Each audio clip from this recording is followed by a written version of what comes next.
On Turf Business TV today, I'm joined by Meg Lay from Gloucestershire. Meg, welcome to Turf Business TV and welcome to the UK. I think you've been here about a year or so now, haven't you? Yeah, a year and a half. Yeah, thanks for having me. No, it's great. I mean, you've just done something pretty special, which we'll get into. I mean, the first lady to look after an international cricket wicket, is that correct?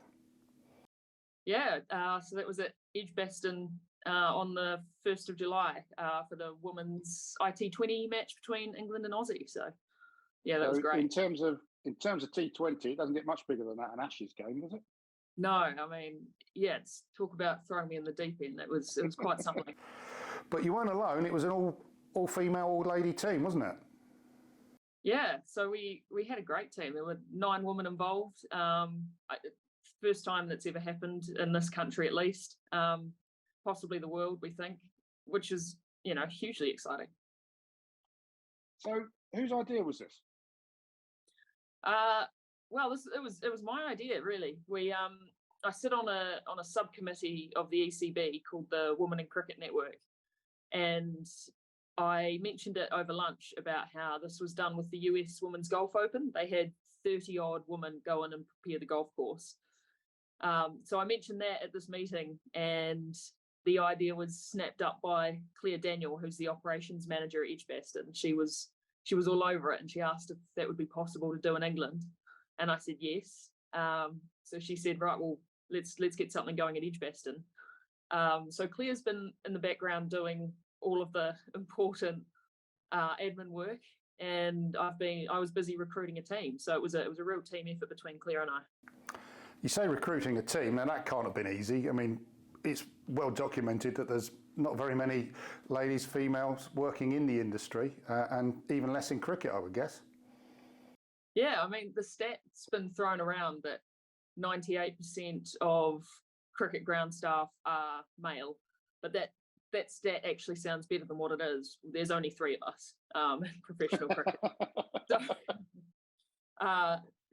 so no, it was, when you need to recruit a team of 8 and there's only 3 working in professional cricket, one who at the time had 4 weeks experience and the other one an apprentice, who were both absolutely brilliant. But, only 3 of us, it did make it a challenge. So I had to look elsewhere to find the rest of the team. I looked everywhere. I was on social media. I was in LinkedIn. I spoke to pitch advisors to see if they'd seen any women. And actually, I found most of them through social media. So they all got quite a bizarre random message from me one day asking if they wanted to help prepare a pitch at Edgbaston. And yeah, pretty much everyone I asked said yes. So that was really exciting. But the other cool thing that's come from this is that since putting this team together, there's been more women that have come out of the woodwork, and I've had messages from a few of them who, yeah, I'd definitely keep in mind if we do something like this again. So what other disciplines did those come from? Because obviously there was 3 from cricket. There's 9 of you. We were really lucky, actually. We had Jess Jackson, who was in charge of the Beckenham cricket ground for a while. She now works at a private school. So yeah, that sort of gave me the idea to go to private schools. They tend to have quite a bit of experience when it comes to cricket. So managed to get a couple of women from there. And then I even found a woman from Arsenal, Tara Sandford. So she's the first groundswoman at Arsenal, and she was fantastic as well. Oh, brilliant. So football, public schools, anybody from golf?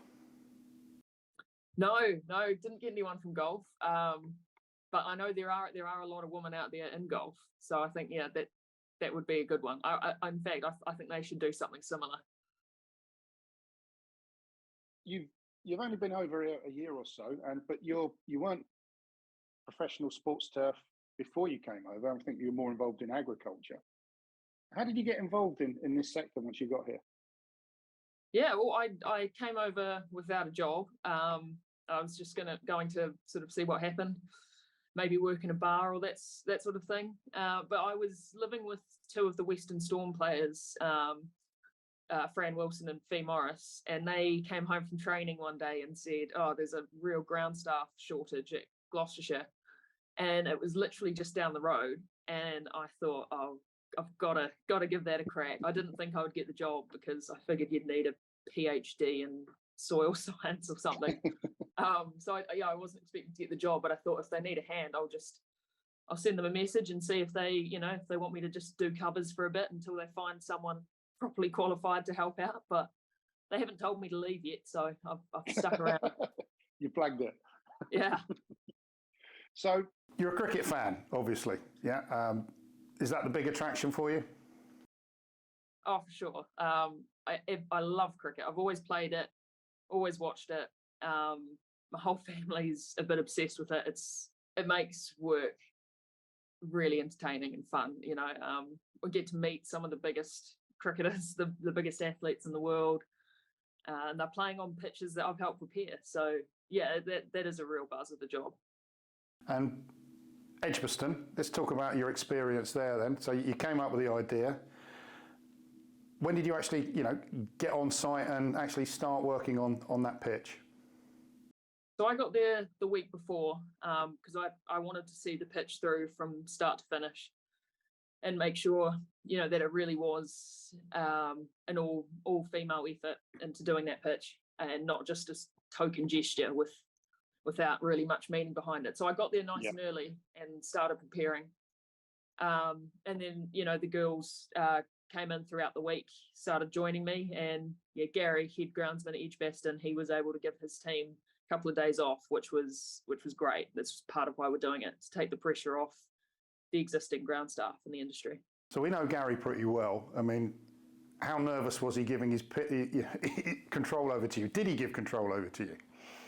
Yeah, he basically gave us free rein. He said I could do what I wanted with the pitch. I don't think he would have let me produce something that was totally disastrous, but he was there whenever I needed advice or if I had questions. He was there. He was there for my whole team for anything. Just such a good leader, and really he really taught me that there's more to being a good groundsperson than just working on the ground. It's about leadership and building connections and all that sort of thing that goes with it, that makes you good at your job, I think. So what did you do to the pitch then? Let's have a little bit of technical stuff, shall we? Yeah, so I did it. It's slightly different to how we do it at Gloucestershire, and it was really interesting hearing from the other girls that it was different to what they're used to at places like Headingley and New Road as well. But I did it very similar to how they prepare them in New Zealand. So I left a lot of grass on it. So we left it at 12 mil all week, and basically did a rotation of rolling and brushing. So early on in the week, on the Monday, the game was played on the Saturday. On the Monday, there was about 4 hours of rolling involved, and probably just as much brushing. I got quite fit that week. And so, yeah, the brushing was it strips the moisture out of the grass, takes the colour out, and allows airflow through the plant. So that's what we did basically, and it's about balancing those two out to make sure that you've got a really nice firm pitch, not too much moisture, but doesn't crack. So it was a bit of a fine art, but didn't cut at all until the day before, and then only cut it down to 10 mil. So yeah, it was a new method for me of how we did it, but yeah, it was one I really liked. And obviously Gary supported you through that. Did you have to lean on him for any advice at all? He was super supportive, and so was his deputy Mark. They're both absolute experts. They've got 70 odd years of experience between them. And so yeah, I definitely was able to go to them, but at the same time they left me to it unless I asked them for help, which was great. I knew they were there if I needed them, but no, I was left to my own devices. Yeah, no, it was great that they balanced it perfectly between giving advice and letting me do things the way I wanted to. So your team thrown together for one event. How did that gel? Yeah, really well. I mean, it's a real challenge when you're coming into a new ground that's got new kit and they do things differently, and then you've also got to team of entirely new people who have never worked together before.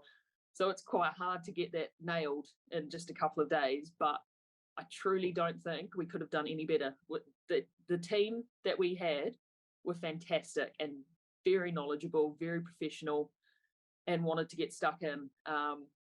There wasn't a lot of training that had to be done. It was just right, here's a new mower you haven't used before, here's a few of the wee quirks that it has, and then there you go, get stuck in. So no, the girls are amazing. It was a great team to be a part of, and none of us had ever worked with other women in the industry before, so it was really cool to meet up and be able to chat about that sort of thing. So what was the chat like about that? I mean, what are their experiences like? You all have similar experience? Yeah, I mean, what was really reassuring was that my experience of the industry being super welcoming was shared by everyone. They, like I said, they'd all only ever worked with men, but they all had amazing things to say about their colleagues and the industry as a whole. Everyone said it was welcoming, and it sort of came about that, we got asked a lot throughout the week what the barriers were to women being in the sports turf industry, and we all collectively said they are false barriers. It's just, there aren't women in the industry. We don't know why. All we can do is show up and show that we can do it, and hope that more join the industry. I mean, more anyone join the industry. Men, women, have a career change, midlife crisis, anyone, we'll take it. So I think that's what we really wanted to get across. Talk me through how you felt just before, first ball's bowled, you walk out on that pitch on that morning. What was going through your mind? It was a funny one, because I was looking at the pitch and I knew that it was a good pitch, and I knew that it was one that I would want to play on, but you can't help but be nervous, can you? It was months in the making. Everything had come to this one game that was only going to take 3 hours, and it was all just going to be over in a flash. So I really wanted to try and make the most of it. I walked out to the middle before the first ball was bowled and just tried to take it in. There was a massive crowd. It was nearly 20,000 people. So yeah, I was definitely nervous, but no, it was really about trying to sort of stay present in the moment and take it in instead of be too stressed. And did it live up to your expectations in terms of the full performance of the surface? Yeah, I was really happy, to be honest. It had good carry, good bounce. Didn't turn a lot, which I expected with the grass cover. And it might have held up slightly, but I think it's probably fair to say most pitches in England do. It's just the conditions that we deal with. I wouldn't have changed anything in hindsight about how I prepped it. And yeah, I was really happy. Got some great comments from the Australians. So that's all we really care about, isn't it? Well, maybe England, but so did you get the result you wanted? Well, look, I'm very neutral, because I don't get me wrong. The Australians, when you're overseas, the Australians are your favourite people. But when it comes to sport, you kind of don't want to see them do well. So no, I was very neutral. They were brilliant though. They were really good to us. They chatted to the team. It was actually the first time that a captain has ever thanked me after a game, and that was Elisa Healy. So yeah, they're a classy team. And did you get any reaction from the crowd and the supporters? Yeah, they all got behind it. It was really cool, actually. When they announced that there was an all women's grounds team working, we got a really big clap, which was really cool. Oh, wow. I don't think that's ever happened to ground staff ever. So No, that was really cool, and hopefully it sort of makes people think about the job and what we do, and how sport wouldn't be able to go ahead without us. Meg, you've had a lot of attention, and we've seen the stuff on BBC, etc. I'm sure there's been other stuff you've been doing as well, in terms of radio and other newspaper stuff. What would you hope would come from this in the longer term? So many things. I'm hoping that it creates conversations around the industry and what we do. I hope that it shows young men and women that this is a career path. and one that often has been invisible. We've shone a light on it now. So yeah, young men and women, but anyone who wants to join. I'm hoping that we get to a place where you've got 10, 20 applicants going for the one job, which isn't the case at the moment. And that's what we want to do. We want to drive this industry forward, and we have to do it for sport, particularly for women's sport, which is now getting played in these top venues. And it is important that they do continue to play at the top venues. But to do that, the ground staff need support. And so we've shone a light on the industry, and hopefully more people are going to get involved now. And for you personally next, what's your next ambition? I never know what's next. I have my long-term goals, that's for sure. I want to work at the biggest grounds in the world from any sport, and then I want to take that knowledge and use it to be able to liaise with ground staff, players, coaches, governing bodies, and figure out how we can facilitate sport at all levels. But particularly with an emphasis on women's sport, which has missed out a lot, I believe. Meg, it's been really good talking to you. You're a fascinating individual. Remarkable achievement that you've got there. Great idea. Let's hope that your desires for it come through, and that you get some of those things on your personal ambition ticked off over the coming months and years. Thanks again, Meg. Thanks very much.